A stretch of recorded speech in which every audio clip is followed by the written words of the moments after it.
Voy a arrancar este comentario editorial como terminé el de hoy a la mañana, ya que vamos a hacerle honor a esto y casi como una secuela, como una continuación. ¿Y cómo terminé hoy a la mañana? Bueno, terminé diciendo hoy debería ser feriado. Así que empezamos de nuevo. Hoy debería ser feriado. Hoy es 12 de agosto. Se cumplen 220 años del día que sacamos a los ingleses a patadas en el culo. Y debería ser feriado. Debería haber actos en todas las escuelas. Y de chiquitos nosotros enterarnos que sacamos a los ingleses a patadas en el culo. Porque es algo realmente meritorio e importante. Y yo de chiquito no me enteré, por ejemplo, de eso. O sea, sí sabía que las invasiones inglesas, el aceite, pero era como un relato muy lavado. Y hoy, de hecho, después de que comenté esto a la mañana, me llegaron un par de mensajes por los cuales me puse a investigar un poco más y me enteré que era feriado.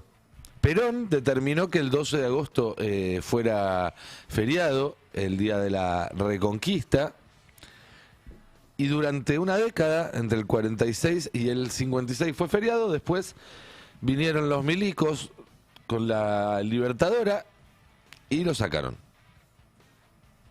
Es muy loco, ¿no? Porque básicamente bombardearon Buenos Aires para sacar un feriado que conmemoraba otra vez que habían bombardeado Buenos Aires. Una cosa que no debería sorprendernos. Dicho sea de paso, el 16 de junio también debería ser feriado y debería haber actos en todos los colegios para explicarle a los chicos y contarles la vez que bombardearon la Plaza de Mayo.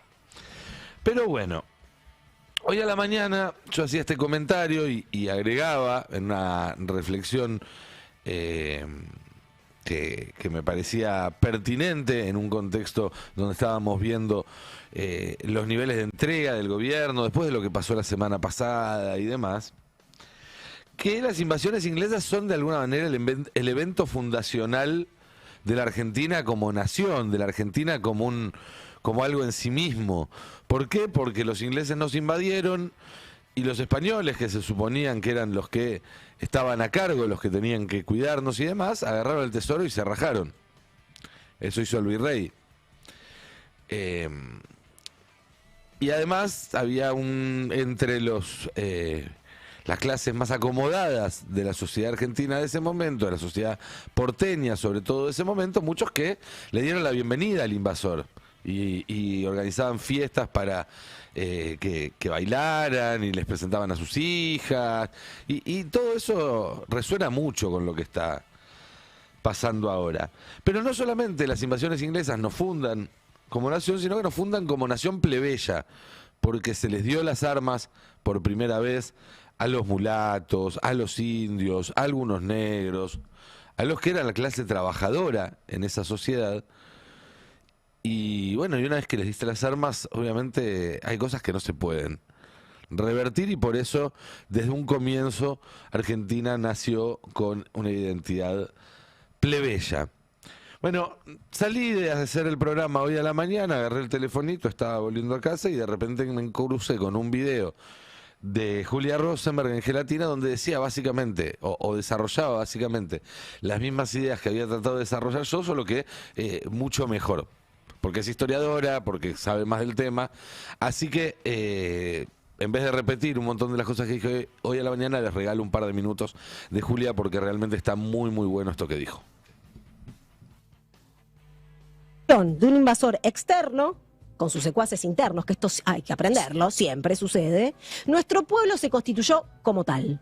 Ante la invasión, el pueblo de estas tierras se constituye como tal. Vicente Fidel López lo dice así: el comodoro Popham había dirigido a sus soldados sobre Buenos Aires sin haberse dado cuenta de qué era el pueblo que quería someter. Es interesante porque en realidad nadie sabía lo que era este pueblo, ni él mismo sabía, ni el propio pueblo sabía de lo que era capaz y de su potencia. Se da cuenta este pueblo de lo que es y de su enorme potencia en el mismo accionar, en la misma experiencia de vida, en el mismo acontecimiento que fueron las invasiones inglesas. Por eso las invasiones inglesas son tan relevantes para nuestra historia, porque es el momento en que el pueblo argentino, el pueblo que va a ser argentino, toma conciencia de sí mismo y de su enorme potencial que nada más ni nada menos puede vencer a la mayor potencia del mundo. En esa constitución del pueblo adquiere un signo profundamente igualitario. No es cualquier pueblo, es un pueblo profundamente igualitario y plebeyo. Fíjense, Saavedra, Cornelio Saavedra, que después va a ser el presidente de la primera junta, da un discurso a los soldados patricios en diciembre de ese año y dice así: me atrevo a felicitar a los americanos, a las pruebas que siempre han dado de valor y lealtad, se ha añadido esta última, que realzando el mérito de los que nacimos en Indias, convence a la evidencia que sus espíritus no son inferiores a los europeos españoles, que en valor y lealtad a nadie ceden. La idea de el igual, lo equitativo en nuestro pueblo respecto de quienes supuestamente son superiores, está ya en este momento, nace en este momento. Para decir que esta victoria indisciplinada, plebeya del pueblo argentino sobre la mayor potencia del mundo, lo que nos dio también es un orgullo fundamental sobre nosotros mismos. Y quien destaca esto es nada más ni nada menos que Domingo Faustino Sarmiento, que mucho ha hecho para combatir a los gauchos, que mucho ha hecho por traer a Gran Bretaña para que termine con Rosas, y sin embargo no puede dejar de señalar en el Facundo, en 1845, esto. Dice, hay una virtud a cuidar en los argentinos, que los argentinos de cualquier clase tengan una alta conciencia de su valer como nación. Que sea un pueblo con una enorme fe en sí mismo. Y dice Sarmiento, esta fe en sí mismo que tiene el pueblo argentino es una fe que le dejó el despecho y la humillación que se le impuso a las armas inglesas, ¿no? Es decir, que los argentinos podamos tenernos alta estima a nuestra propia nación y nuestro propio pueblo, tiene que ver sin dudas con este origen del origen que estuvo en las invasiones inglesas. Sin forma precisa todavía, no hay mapa, no hay bandera, no hay himno. Sin embargo, lo que hay, lo que nos deja las invasiones inglesas, es ya un orgullo por la patria de los hijos de esta tierra. No, impresionante. Para mí la mejor. Buenísima ahí la columna, un pedacito de la columna de Julia que recomiendo. Y hay algo ahí, ¿no? Porque si en ese acto de rechazar al invasor está el origen de nuestro orgullo, como decía Sarmiento, entonces que nos quieran ocultar ese acto fundacional, que no es otra cosa que el hecho de que hoy no haya sido feriado, bueno, habla de querer ocultar las raíces de ese orgullo y de que ese orgullo quizás molesta y mucho a los que quieren transformar a la Argentina en otra cosa. Y que conste que esto lo digo como periodista, que los feriados tengo que venir a trabajar igual, así que no lo estoy haciendo para quedarme en casa. Es una lectura que va más allá de eso. Igual estoy a favor de todo lo que sea feriados y demás excusas para que la gente labure un poquito menos. Y fíjate que quizás si todos los años desde chiquitos nos hubieran explicado que la argentinidad nace de rechazar con orgullo al invasor, hoy no estaríamos quizás 220 años más tarde otra vez invadidos por un país que decide sobre nuestra economía, por un país que decide sobre parte de nuestro territorio, por un país que decide o pretende decidir sobre nuestros recursos, por un país que decide o pretende decidir sobre nuestras leyes, por un país que se mete en nuestras elecciones, y que ahora también parece que quiere meterse para decirle a las empresas argentinas, a las cooperativas argentinas, a quién le pueden comprar o no un módem, un servidor o una conexión satelital, que es lo que estuvimos viendo en los últimos días, cuando desde la Embajada de Estados Unidos contactaron con la CALF, una cooperativa que da servicios de conectividad, entre otros, en la zona cercana a Vaca Muerta, que Estados Unidos consideró de interés nacional, suyo, por supuesto, no nuestro, y le escribió a uno de los directores de la cooperativa para decirle, mira, está todo bien, pero queremos avisarte que a lo mejor si siguen adelante con el acuerdo con Huawei para comprarle fierros a ellos, nosotros te sacamos la visa y no podés ir a Disney con tus pibes. Amenaza que luego, cuando se hizo pública, fue ratificada por el propio embajador Lamelas, que salió a decir, sí, claro, por supuesto que hacemos eso.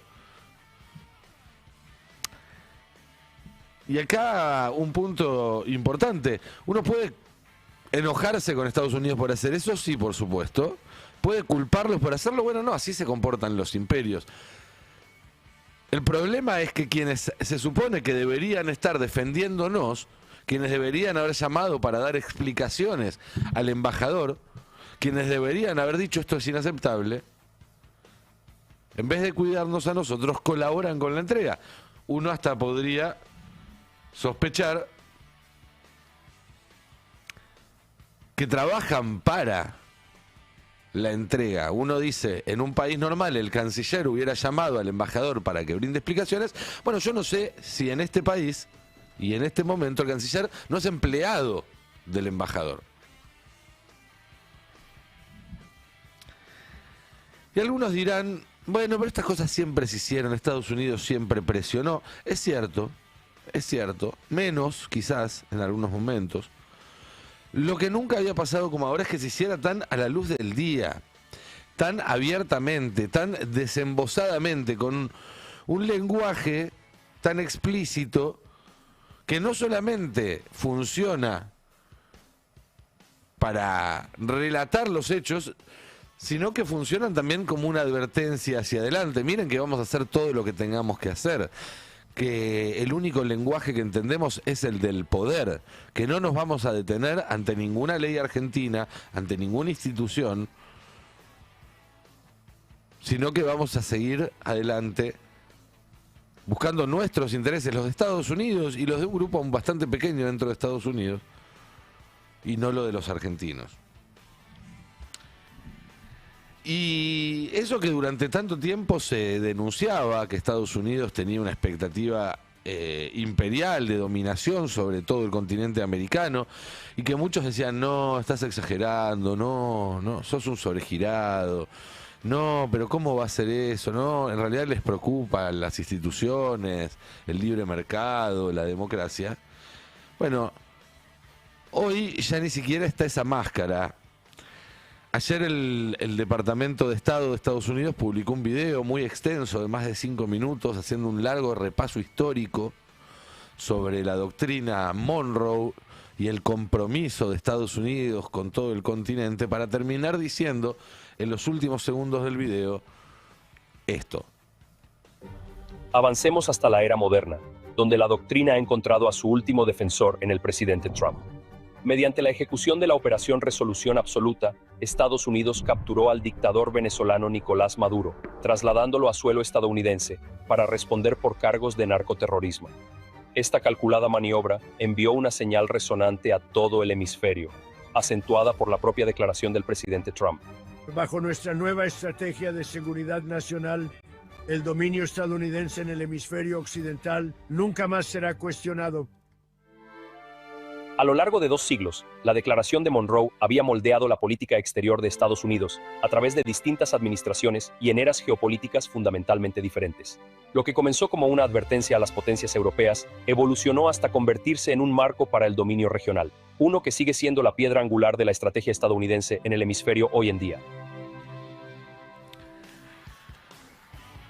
Bueno, está claro, lo que comenzó siendo una advertencia a Europa para que no intervenga en asuntos en este hemisferio terminó siendo un mecanismo de dominio de Estados Unidos sobre todo el continente.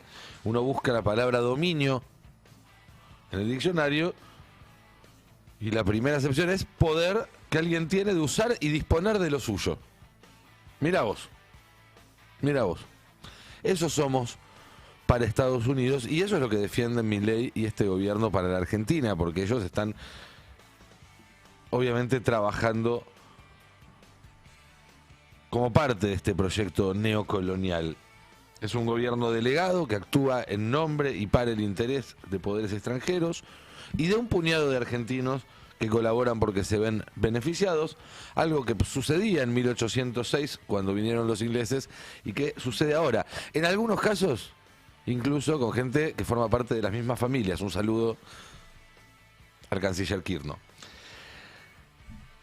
Por eso, porque el proyecto del gobierno de Milei en realidad no es del gobierno de Milei, es un proyecto que no viene de la Argentina, que viene de afuera y que no nos ve como otra cosa más que como un dominio, como algo de lo cual se puede disponer, es que los que nos oponemos a esto, a que la Argentina sea un mero apéndice de la voluntad imperial de Estados Unidos, los que sentimos que acá hay una patria, hay una nación que debe tener sus atributos intactos, creemos que la oposición política debería tener una propuesta nítida en este sentido, más nítida en este sentido.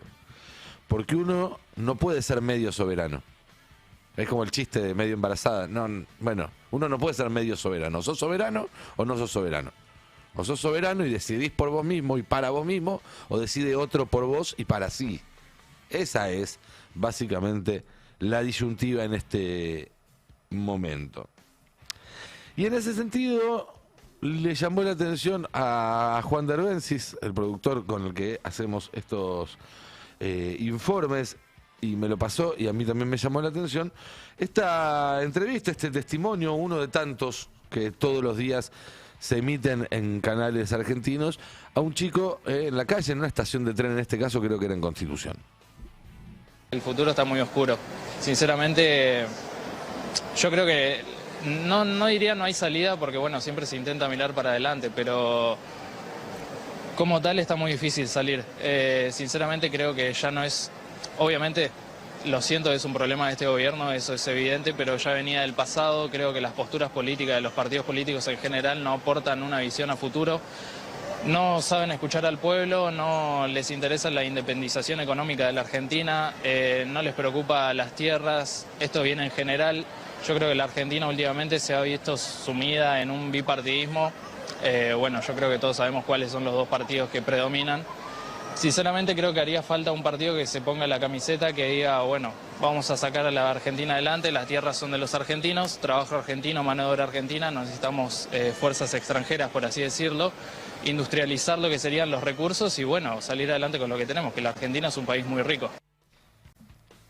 Y llama la atención porque por un lado dice que no quiere el peronismo, rechaza el bipartidismo, y no reconoce en el peronismo estas cosas que reclama, que se cuiden los recursos, que se cuiden las tierras, pero después pide un partido que se ponga la camiseta del país para sacarlo adelante, que la tierra sea de los argentinos, dar trabajo a los argentinos, industrializar nuestros recursos. Digo, en teoría se supone que es lo que quiere representar el peronismo, con lo cual, si un pibe joven además, que tiene estos valores, no encuentra en el peronismo un reflejo de eso, hay un problema ahí, hay un problema de relación entre la representación y los representados.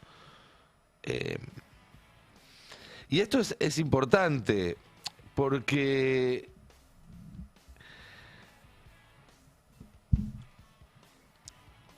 todo el mundo está viendo que a Milei le va a costar muchísimo llegar a octubre del 27. Todo el mundo está viendo esto. Porque la gente la está pasando mal, porque la economía no repunta, porque está todo el mundo endeudado, porque para pisar al dólar están subiendo de nuevo las tasas, porque no va a haber más laburo en el año y pico que queda, no va a haber mejores sueldos en el año y pico que queda, no va a haber menos represión en el año y pico que queda.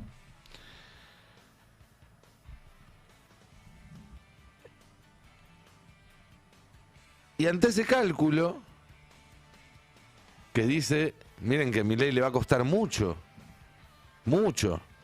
llegar a octubre del 27 en condiciones de ser competitivo en un balotaje, en una elección.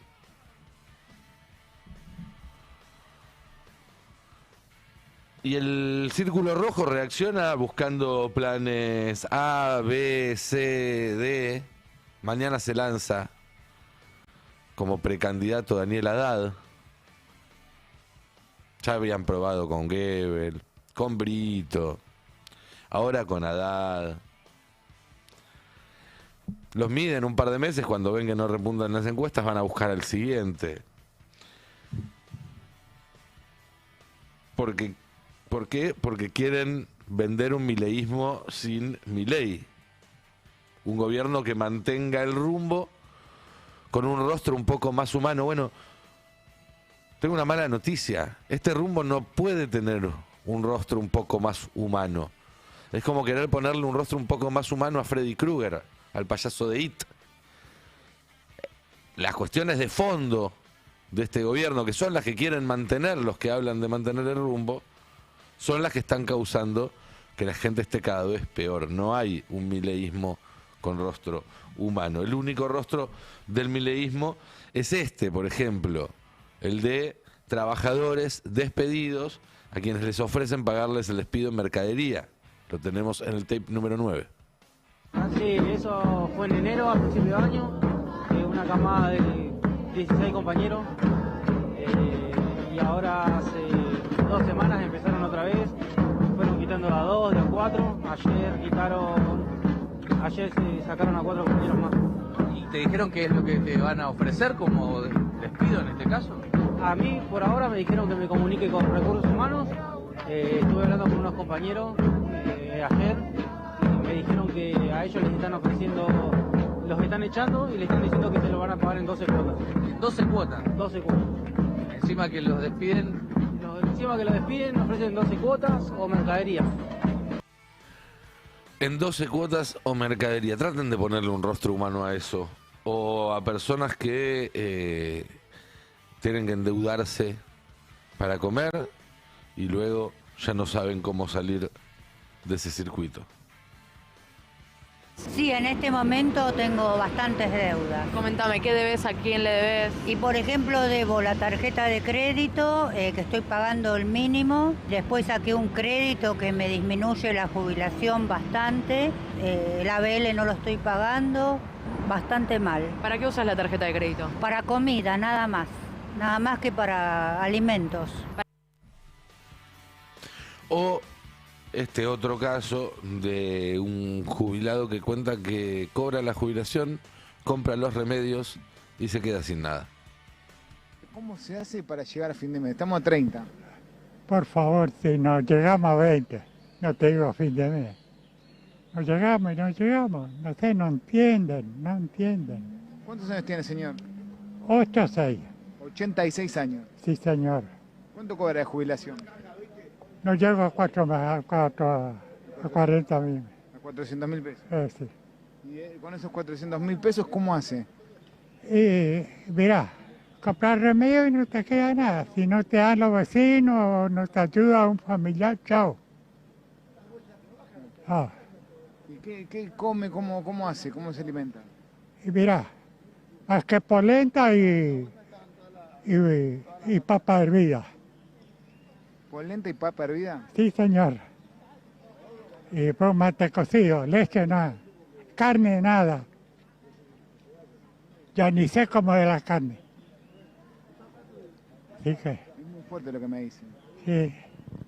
Así que me disculpe el Estado, pero nos está matando a todos. Ahora tengo que ir al médico y no sé cómo voy a salir. Es que 2 o 3 remedios son 100.000 pesos. Estoy en la casa de una hermana mía.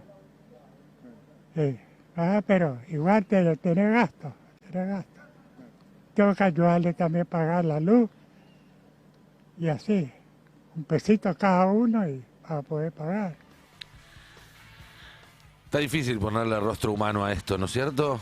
Polenta y papa hervida, juntar los pesitos para pagar la luz, irte a vivir con tu hermana. Da la sensación de que está la pelota picando en el área para que venga un candidato opositor, la empuje y sea gol. Está todo dado para que así sea.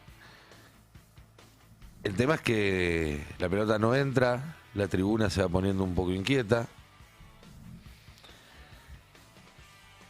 Y mientras tanto, lo que vemos son dirigentes juntando figuritas para el álbum de dirigentes. Figuritas además que no suman votos, cosas difíciles de entender. Insisto, está la pelota picando en el área, esperando que aparezca un candidato opositor, la empuje y haga un gol. Pero la pelota por ahora no entra, pega en el palo, se va por arriba, se va a la tribuna. Bueno, falta mucho para la elección, 1 año y pico. Y el diagnóstico general ya es que Milei quizás llega y es candidato, pero llegar, ser candidato y ganar, muy difícil, muy difícil. Bueno, habrá que ver qué se puede hacer del otro lado para que pibes como el que escuchábamos hace un rato, cuando salgan a buscar una propuesta que sea lo opuesto, lo contrario, lo distinto a lo que vivimos estos últimos años, vea reflejada en alguna propuesta opositora ese anhelo, esa ilusión, esa esperanza, y por qué no un gobierno que prometa, entre tantas otras cosas, que el 12 de agosto vuelva a ser feriado.